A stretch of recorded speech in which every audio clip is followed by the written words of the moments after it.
നമ്മുടെ നാട്ടിലെ പല ആണുങ്ങളെയും വലിയ ക്രിമിനൽസ് ആക്കുന്നതിൽ പലപ്പോഴും നിഷ്കളങ്കത നടിക്കുന്ന അമ്മമാർക്ക് വലിയ പങ്കുണ്ട്. അതിന് ഉദാഹരണമാണ് മീശമാധവൻ സിനിമയിലെ നടി സുകുമാരി ചെയ്ത അമ്മ കഥാപാത്രം. ഒന്ന് ആലോചിച്ച് നോക്കൂ. മകൻ കള്ളനാണ് എന്നറിഞ്ഞിട്ടും ഒരു തവണ പോലും മകനോട് അത് നിർത്താൻ പറയുന്നില്ല. വേറൊരു വരുമാന മാർഗവും ഇല്ല എന്നുണ്ടെങ്കിൽ എന്തെങ്കിലും എക്സ്ക്യൂസ് കൊടുക്കാം.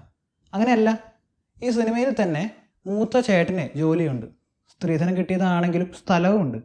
എന്നിട്ടാണ് രണ്ടാമത്തെ മകനെ മോഷ്ടിക്കാൻ അമ്മ വിടുന്നത്. ഭാര്യ വീട്ടിൽ നിന്ന് പതിച്ചിട്ട് ഭൂമിയുടെ ആധാരം പണയം വെച്ചാ കോടതി കിട്ടാനുള്ള കാശ് കിട്ടും. പറ്റോ? ഇന്ന് നിന്റെ ഏട്ടന് പോസ്റ്റ് ഓഫീസിൽ ഒരു പണിയുണ്ട്. അതും 12-ാം വയസ്സിലൊക്കെയാണ് മോഷണം തുടങ്ങുന്നത്. ഈ വീടും പറമ്പും പണയം വെച്ച് അച്ഛൻ വാങ്ങിയ കടം പെരുകി ഒടുവിൽ ഈ വീട് വിട്ട് ഇറങ്ങേണ്ടി വരുന്നു വന്നപ്പോ 12-ാമത്തെ വയസ്സില് മാധവൻ കള്ളനായി. നല്ല അമ്മയാണെങ്കിൽ മക്കളോട് എന്താ പറയണ്ടേ? പഠിച്ച് ജോലി ചെയ്യാൻ നോക്ക്, സ്വന്തം സഹോദരനെ കള്ളനാക്കിയിട്ടല്ല നിങ്ങളുടെ കാര്യം നടക്കണ്ടേ എന്നല്ലേ? ഇങ്ങനത്തെ നല്ല ഉപദേശം ഒന്നുമില്ല. വീട് ജപ്തി ചെയ്യാനായി എന്നറിയുമ്പോൾ മകൻ പറയുകയാണ്, നിന്റെ കല്യാണം പറഞ്ഞ ദിവസം തീരുമാനിച്ച മുഹൂർത്തത്തിൽ തന്നെ ഈ ഏട്ടൻ നടത്തും, എന്ത് കട്ടിട്ടായാലും കൊന്നിട്ടായാലും. ഇത് കേട്ടിട്ടും മോനെ വേണ്ട നിർത്ത് എന്നൊന്നും ഒരിക്കൽ പോലും പറയുന്നില്ല. പക്ഷേ മകൻ വിഗ്രഹം കട്ടു എന്ന് കേൾക്കുമ്പോൾ മാത്രം ഞാനല്ല, ഞാൻ കട്ടിട്ടില്ല.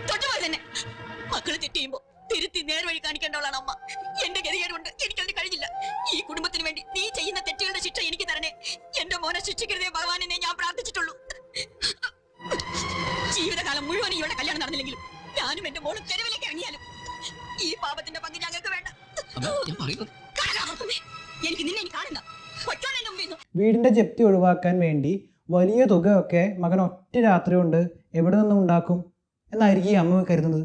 ആരുടെയെന്നെങ്കിലും കക്കാതൊന്നും കിട്ടില്ലല്ലോ.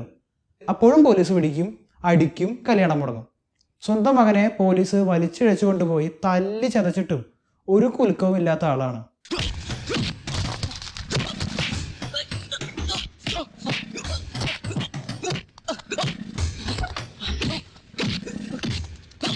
വേറെ ആളുടെ സ്വത്ത് മോഷ്ടിച്ചതിൻ്റെ പേരിൽ മോൻ ഇടികെട്ടി ചത്താലും ഒരു കുഴപ്പമില്ല, വിഗ്രഹം മാത്രം മോഷ്ടിക്കാൻ പാടില്ല. കൊള്ളാം.